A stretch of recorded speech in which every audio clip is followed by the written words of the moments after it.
ये तो थी इस्तिलाहात के मुतालिक कि ये इस्तिलाहात हम इस्तेमाल नहीं कर सकते। अगर किसी अहमदी ने की किसी के बारे में तो उसे ये 3 साल या जुर्माना या दोनों सजाएं होंगी। और इसमें अजीब बात यह है कि इस पे सिर्फ अहमदियों को मखसूस किया गया है, ईसाई, यहूदी, पारसी, हिंदू और किसी को नहीं डाला गया कि कोई गैर मुस्लिम, ये नहीं कहा गया कि कोई गैर मुस्लिम नहीं कर सकता। किया यह गया, कानून ये बनाया गया कि कोई अहमदी नहीं कर सकता। और अपनी इबादतगाह को हम बैतुल मस्जिद नहीं कह सकते, ये भी एक पाबंदी थी हमारे पे। तो जो ये करेगा उसे ये उसकी सजा 3 साल तक और जुर्माना होगी। The recruitments, promotions, postings, there was total discrimination for Ahmadis. There was no merit actually in the government. Armed forces, Navy, Air Force, colleges, schools, they will not allow Ahmadi children to enter. If you go through that portion, that time period, you will see that very few Ahmadi officers entered into any such organization जो government के साथ जिनका ताल्लुक। जो दूसरा था जो कि हमारे अमलन मजहब की पैरवी में, मजहब की आज़ादी में ज़्यादा रुकावट डाल रहा था कि हमारे जो प्रैक्टिकल वो हैं उस पर ज़्यादा रुकावट डाल रहा था, वो इब्दा जो कि वो ये था कि अहमदी अपने आप को ना डायरेक्टली ना इनडायरेक्टली मुसलमान नहीं कह सकते और अपने मजहब को इस्लाम की तरफ हम रेफर नहीं कर सकते कि ये इस्लाम का मजहब है। और हम अपने मजहब की, अपने फिरके की और अपने मजहब की तबलीग नहीं कर सकते और किसी को अहमदी होने की दावत नहीं दे सकते। और चाहे हम ये जुबानी भी नहीं कर सकते, लिख कर भी नहीं कर सकते और इसी तरह विजिबल रिप्रेजेंटेशन में भी नहीं कर सकते और किसी और लिहाज से भी हम कोई ऐसा फेल नहीं कर सकते जिससे मुसलमानों के जज्बात मजरूह हों। अगर करेंगे तो हमें 3 साल सजा और जुर्माना, 3 साल तक सजा और जुर्माना या दोनों होंगे। Suddenly, out of nowhere appeared a man, the same man whose disappearance was once the most important issue for the government of Pakistan. After some time, they were constantly saying that Nauzubillah, Hazrat Mirza Tahir Ahmad Sahib is the murderer and he hatched the conspiracy to kill Aslam Qureshi, otherwise where is he? And then suddenly Mirza Aslam Qureshi surfaced in Pakistan. All this time he was in Iran and he, under Ahrar instruction and under Ahrar protection, he was asked not to open his mouth. But he got fed up with the whole thing. After all, for how long he could. So he came out and he said, he gave a press conference and told that no, Ahmadis have done nothing to me. I went to Iran and I was working there. Hazrat Mirza Tahir Ahmad began to warn Zia of his ways more and more. Zia paid no attention and continued this hobby. He was ignorant of the fact that this hobby was like playing with fire. जमात अहमदिया तो खुदा ताला के फजल से एक वाली रखती है, एक वली रखती है। जमात अहमदिया का एक मौला है और जमीन और आसमान का खुदा हमारा मौला है। लेकिन मैं तुम्हें बताता हूं कि तुम्हारा कोई मौला नहीं। खुदा की कसम, जब हमारा मौला हमारी मदद को आएगा तो कोई तुम्हारी मदद नहीं कर सकेगा। खुदा की तकदीर जब तुम्हें टुकड़े टुकड़े करेगी तो तुम्हारे नामों निशान मिटा दिए जाएंगे और हमेशा दुनिया तुम्हें जिल्लत और रुसवाई के साथ याद करेगी। है तेरे पास क्या गालियों।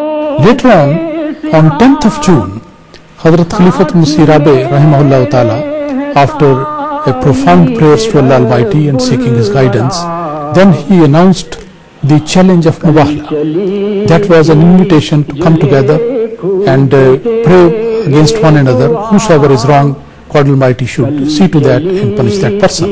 And those who are that group who is right, God Almighty should make that group victorious and give him all the help.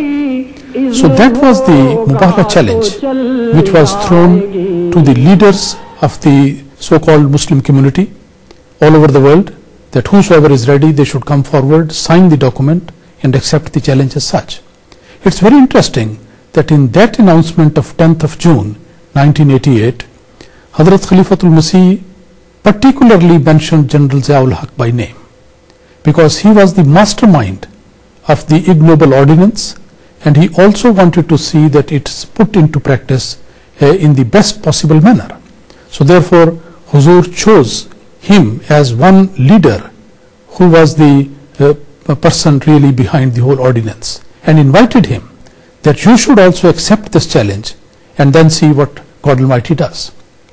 But he did not have the courage to accept that. He did not respond to this one.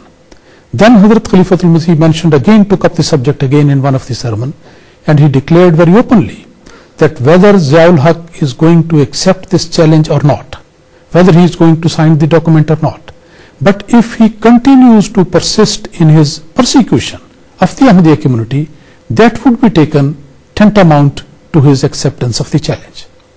So after that, on 12th of August 1988, in one of the sermon, I remember very vividly, Hazrat Khalifatul Masih mentioned one of his dream, and he mentioned that I have seen that the grinding mill of the wrath of God that has started moving. And he mentioned specifically that despite the fact that the President Zia-ul Haq has not accepted the challenge in so many words, but now he cannot escape the wrath of God, and he is going to be crushed into this one. That was a very emphatic, very clear statement which he gave. And look at the doings of Allah Almighty. Only few days after that, on 17th August 1988, General Zia-ul Haq was killed in a plane crash. All 31 people on board the C-130 had died instantly, or quite possibly before. The cause of the death was unknown, as it is unknown today, but the reason for why it happened is known worldwide. Although apparently the persecution had decreased, but the community continued to face pain and anguish when news of the violent extremism against Ahmadis was heard. Zia had met his fate, but with it he had left an evil legacy that would now lurk the streets of Pakistan. Then in 1998, the persecution of Ahmadis in Pakistan took a new and very strange turn. Hazrat Mirza Masroor Ahmad, who was then the executive director of the main administrative body of the community, became a direct target of this persecution. In 1998, a resolution was passed in the Provincial Assembly of Pakistan at the behest of the clergy or the mullahs in Pakistan, and that was a very vicious proposal. The resolution was passed that the name of the city, which is the headquarter of the Ahmadiyya movement in Islam throughout the world, in Pakistan, that is called Rabwa, the name of that city should be changed.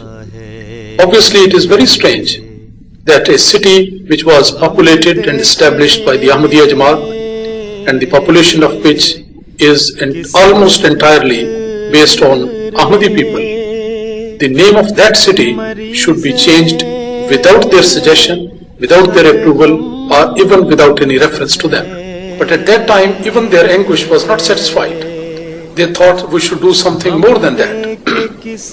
So at that point, a ceremony was held in Rabwa, where the signboard of the new name given forcibly to this town, that was written on the signboard, and the unveiling ceremony was conducted in Rabwa. They invited some senior members of the government. Two of them they refused. One came and they performed the ceremony. Still there was no reaction from that. After that they thought of another plan, and they employed some people, the mullahs and the other people working with them. They employed certain people to put paint on that signboard and to efface the title and the writing of the verses of the Holy Quran, which they included in that signboard. And after that, a totally fabricated and concocted litigation was brought against very senior members of the community. And by that I mean Sahibzada Mirza Masroor Ahmad Sahib, who was the Amir-e-Muqami, the local president, and also who was the Nazir-e-Ala, the chief secretary of Southern India Ahmadiyya, and the local president of the community in Rabwa, and 2 other people.